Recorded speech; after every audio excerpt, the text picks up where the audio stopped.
Mummy तू पप्पाचा gas कुठे घेऊन चालली? त्यांना गाडीवर लागत नाही का? अगं पप्पाने दुसरा घेतला 5 किलोचा. मी कुठं? 3.5 किलोचा गॅस आहे. ते काय झालं माहितीये का, आमच्या दुकानात 2 पुरी लागले त्या कामाला. आज एक 2-4 दिवस झालं लागलो कामाला. म्हणजे त्या बॅचलर म्हणजे बारामती साईडच्या त्या आई वडील त्यांचं गावालाच आहेत. दोघींनी रूम केली इथं आणि रूम करून राहतात. त्यांना नाही काहीच म्हणजे गॅस बी नाही काय नाही. दररोज बघ सकाळ संध्याकाळ हॉटेलमध्ये 200-200 रुपये घालते त्या. काम करते त्या. पगार किती 7-8 हजार आणि त्यातनं त्या खायला पैसे. मग तू गॅस कुठे घेऊन चालली? मला जाऊ दे घरात प्लॅस्टिक डबा पण होती किचनच्या खाली. म्हणजे देणार आहे तू त्यांच्यावर विश्वास ठेवला लगेच 2 दिवसात?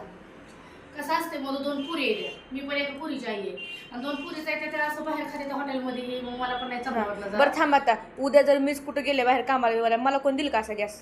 हो ती प्रत्येकाचा स्वभाव असतो. तुला माहिती आहे माझा स्वभाव कसा आहे ते.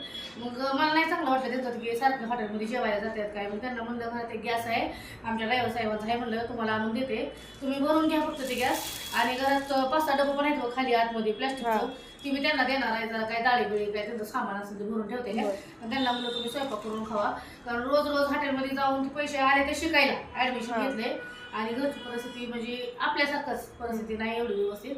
मग म्हणलं आपण ज्या हालात आलोय काय नव्हतं तसं एखाद्याला समजून घेतल्याला मदत केली चांगली असते. मग त्यांचा विश्वास आणि काही नाही.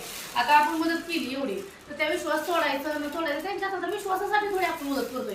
एक त्यांना आता सध्याला हाल आहेत त्यांचं चालू म्हणून त्यांना द्यायला लागली मी गॅस. आणि त्यांना म्हणलं तुम्हाला जर जेव्हा तुम्हाला कधी नवीन स्वतःचा घेतला तर त्या माघारी, जर नाही घेतला तर तुम्हाला राहू द्या असं पण सांगितलं त्यांना. असं काही म्हणलं नाही की माघारी द्यावी. त्यांना सांग मध्ये कसं भरायचं गॅस वगैरे सांगितलं त्यांना. तिकडे गंगानगरला दुकान आहे म्हणलं गॅसचं, पप्पाने मला सांगितलं ते सगळं सांगितलं त्यांना. घ्या म्हणलं भरून घेतलं म्हणून आता गॅस घेऊन चालली त्यांना. बरोबर. हा मग असंच करायची असते का मदत? तू पण करत जा मदत. असं काय आपण काही नाही, मला आजकाल एवढं विश्वास छोट्या गोष्टी असते त्या तसं